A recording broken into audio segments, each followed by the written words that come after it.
Russia ने ये कहा है कि वो इंडिया को सपोर्ट करते हैं as for a permanent member of the United Nation Security Council. Biden India में आके इंडियन पार्लियामेंट में खड़े होकर यही बात कहता है और रशिया भी यही कहता है कि दोनों दोनों पोल्स अपार्ट हैं पॉलिटिकली हर लिहाज से, लेकिन they have a consensus on India.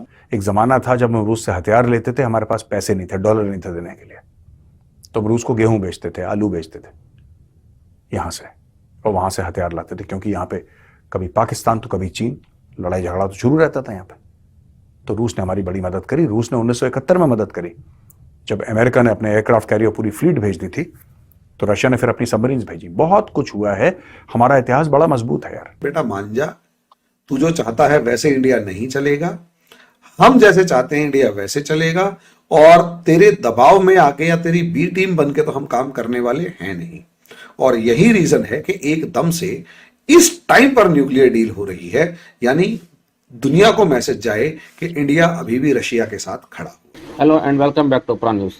In recent diplomatic developments, India's Foreign Minister Subramaniam Jaishankar held a significant meeting with Russian President Vladimir Putin during his 5-day visit to Moscow. Despite turbulent times globally, Putin expressed that relations between India and Russia are progressing positively. The discussions between the two leaders covered various aspects, including advancement in economic cooperation, connectivity efforts, military technical cooperation, and people-to-people exchange. Jaishankar highlighted that the ties between India and Russia are grounded in geopolitical realities, strategic convergence, and mutual benefit. Russia, in notable endorsement, expressed support for India's aspiration to attain permanent membership in the United Nations Security Council. Furthermore, New Delhi's adept handling of contentious issues at the G20 summit was hailed by Russia as a true triumph of Indian foreign policy. External Affairs Minister S. Jaishankar emphasized that despite the inevitable ups and downs in global relationships, the enduring bond between India and Russia remains a constant in global politics. The collaborative efforts, including the signing of a nuclear deal and the strong support for India's UNSC permanent membership from Russia, have left our neighbors feeling a tinge of jealousy. Stay tuned as we explore their media reaction to these significant diplomatic developments. Russia में कोई foreign delegate जाता है, foreign minister या कोई, तो बहुत कम chance होता है कि वहाँ के फॉरेन मिनिस्टर से भी कोई डिटेल्ड मीटिंग हो सके। एक फ़ोटो सेशन होता है 10-15 मिनट का, और पुतिन तो सिलेक्टेड हेड ऑफ स्टेट से भी मिलते हैं। एक मिसाल ले लें कि जब इमरान खान गया था तो 1 घंटे की मीटिंग हुई थी उसकी, लेकिन भारत के फॉरेन मिनिस्टर जयशंकर जी गए तो 2 दिन रशिया के जो फॉरेन मिनिस्टर हैं उन्होंने 2 दिन लगातार जयशंकर जी के साथ गुजारे, और फिर इसके बाद प्रेसिडेंट व्लादिमीर पुतिन ने डिटेल्ड मीटिंग की जयशंकर जी के साथ, और कई स्ट्रेटेजिक मैटर्स पे बात हुई है। अजीज़ दोस्तों, रशियन प्रेसिडेंट ने भारत के प्राइम मिनिस्टर नरेंद्र मोदी जी को नेक्स्ट ईयर रशिया आने की दावत दी है और उनको general election good luck wish किया है। भारत रशिया के रिलेशनशिप हिस्टोरिकल हैं और स्ट्रॉन्गेस्ट है। आपको याद होगा कि जब रशिया यूक्रेन वार शुरू हुई तो अमेरिका का बहुत प्रेशर आया कि आप रशिया से ताल्लुकात कम कर दें, ट्रेड बंद कर दें, पेट्रोल ना खरीदें, ये वो। उस वक्त जयशंकर जी ने ओपनली, क्योंकि भारत की अब फॉरेन पॉलिसी है ना बिल्कुल ओपन है और ब्लेटेंट मतलब बात करते हैं कि कोई वो किसी का दबाव नहीं, कुछ नहीं।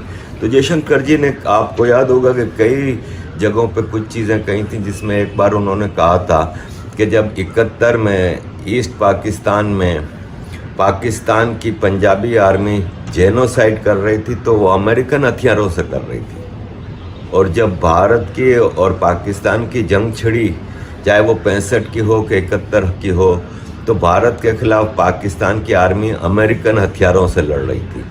तो हमारे साथ उस वक्त रशिया खड़ा था, और कई ऐसे स्ट्रेटेजिक मौके आए यूनाइटेड नेशंस में जब रशिया ने वीटो किया कई एंटी भारत रेजोल्यूशंस को।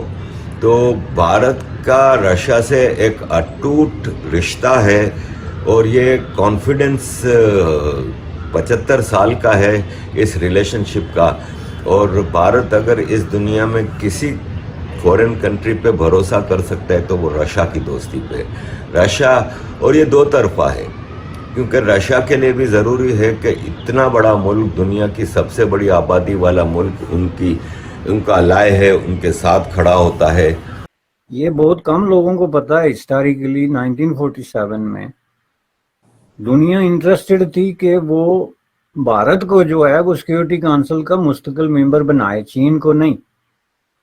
और उसकी दो वजूहत थी। एक ये थी कि चेयरमैन माओ की वजह से दुनिया चीन से खौफजदा थी और उसके खिलाफ थी। और दूसरा ये है कि भारत उस वक्त भी पंडित जवाहरलाल नेहरू के लिबरल प्रोग्रेसिव लीनिंग की वजह से जो है लोगों के लिए एक्सेप्टेबल था। तो उन्होंने ये पूरी कोशिश की कि भारत को जो है वो सिक्योरिटी काउंसिल में सीट दी जाए। उसके रास्ते में रुकावट कौन बना? खुद पंडित जवाहरलाल नेहरू। चूंकि पंडित जवाहरलाल नेहरू जो थे वो तीसरी दुनिया की पॉलिटिक्स कर रहे थे, थर्ड वर्ल्ड पॉलिटिक्स। और उस वक्त जो नॉन अलाइन मूवमेंट, जिसमें उसने चीनी भी साथ मिला लिए थे, उसमें इंडोनेशियन भी मिला लिए थे, उसमें मोरक्को, अलजायर से लेके अफ्रीका के कई कंट्रीज भी साथ ले ली थी। तो उनकी पॉलिटिक्स थी कि जी ये दुनिया जो है एक जस्टिफाइएबल जो है वो जगह होनी चाहिए। तो उसमें उन्होंने कहा कि भाई ठीक है, आप हमें ऑफर कर रहे हैं, लेकिन ये आके चीन का बनता है। रशिया जो है वो इंडिया का ट्रस्टेड अलाई रहा है। आपको पता है आज भी इंडिया के 60% वेपनरीज वहीं से आते हैं। हमारे बहुत से स्टील प्लांट जो हैं वो रशिया के हेल्प से लगे हुए हैं। रशिया ने हमें बहुत से और टेक्नोलॉजीज में हेल्प की है। इवन जब हम अपना क्रायोजेनिक इंजन डेवलप करने की कोशिश कर रहे थे, और अगर रशियंस के ऊपर वो बैन नहीं लगाया होता अमेरिका ने, तो हम कब का पा चुके होते। हम रशिया के साथ ब्रह्मोस मिसाइल को जॉइंटली डेवलप कर रहे हैं। इंडिया ने बोला है कि हम एक्सप्लोर कर रहे हैं ऑप्शन कि हम $30 अरब इन्वेस्ट करेंगे रूस पे, और potential discussion on G7 diamond import restrictions impacting Indian industry. तो ये सब बातें हुई हैं। देखिए, तो दोस्तों, लोगों ने ये बोला कि साहब ये तो बड़ा गजब की बात है, और भारत जो है पूरा वेस्ट में चला गया, अमेरिका के साथ जाके बैठ गया कुर्सी में, सोफे में, दोनों एक दूसरे के गले में हाथ डाल के।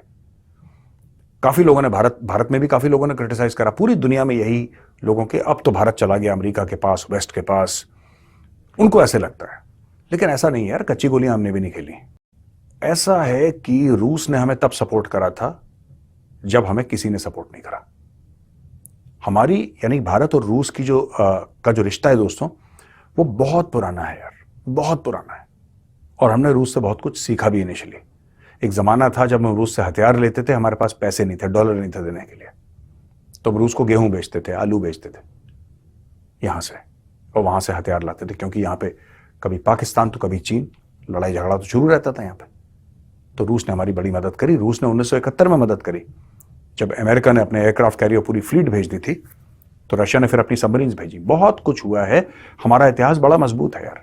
इसीलिए जब अमेरिका ने बोला कि कोई रूस से तेल नहीं खरीदेगा, भारत ने बोला हम खरीदेंगे यार। जब अमेरिका ने बोला कि आप S-400 नहीं खरीद सकते, भारत ने बोला हम खरीदेंगे। हम खड़े हैं रूस के साथ। तो मुझे ऐसा लगता है कि ये सब जो डॉक्टर जयशंकर साहब ने डिस्कस करा, वहां पे जाके लोगों से मिले, वो एक बात है, इंपॉर्टेंट है। चाहे वो न्यूक्लियर पावर प्लांट्स के बारे में बात करी, ट्रेड के बारे में बात, connectivity, banking, industry, space, defence manufacturing, 50 चीजों के बारे में बात करी डॉक्टर एस जयशंकर ने मॉस्को जाके। लेकिन मुझे ऐसा लगता है कि यार असली मैटर ये नहीं है। आप जिस टाइम पर न्यूक्लियर डील कर रहे हैं वो इंपॉर्टेंट है। जिस टाइम पर आप न्यूक्लियर डील कर रहे हैं वो है अमेरिका के साथ एक रशिया का कॉन्फ्लिक्ट। आप इसमें मैसेज को पढ़ने की कोशिश कीजिए कि हम अमेरिका को कह रहे हैं, बेटा मान जा, तू जो चाहता है वैसे इंडिया नहीं चलेगा, हम जैसे चाहते हैं इंडिया वैसे चलेगा, और तेरे दबाव में आके या तेरी बी टीम बन के तो हम काम करने वाले हैं नहीं। और यही रीजन है कि एकदम से इस टाइम पर न्यूक्लियर डील हो रही है, यानी दुनिया को मैसेज जाए कि इंडिया अभी भी रशिया के साथ खड़ा हुआ है। क्योंकि अमेरिका को और वेस्ट को पता है कि अगर रूस किसी एक देश की बात सुनेगा, चीन की तो बात सुनेगा, वो अलग उनका मैटर है, लेकिन अगर किसी एक देश की बात सुनेगा ना, रशिया, तो इंडिया की बात सुनेगा 100%। ऐसा हो नहीं सकता। और मैं आपको उसका छोटा सा एक उदाहरण देता हूं दोस्तों। जब हमारे स्टूडेंट्स फंसे थे ना, जब हमारे स्टूडेंट्स फंसे थे, ये भी एक बड़ा यूनिक केस हुआ है। हमारे स्टूडेंट फंसे, उनको अब बमबारी हो रही है, आर्टिलरी की शेलिंग हो रही है, रॉकेट्स बीइंग फायर्ड, इन्फेंट्री है, टैंक्स है वहां पे, बिल्कुल धमाका चल रहा है वहां पे। हमारे स्टूडेंट्स को निकालना है, इंडियन स्टूडेंट्स को। तो यहां से मोदी जी ने बात करी, डॉक्टर जयशंकर ने बात करी, 5 घंटे के लिए लड़ाई रोक दी रशिया और यूक्रेन ने। Russia and Ukraine stop the war for 5 hours ताकि इंडियन स्टूडेंट्स वहां से निकल जाए। ये बहुत बड़ी कामयाबी है, ये बहुत बड़ी कामयाबी है दोस्तों। और मुझे ऐसा लगता है कि इसी कामयाबी को आगे ले जाने के लिए डॉक्टर जयशंकर रशिया गए।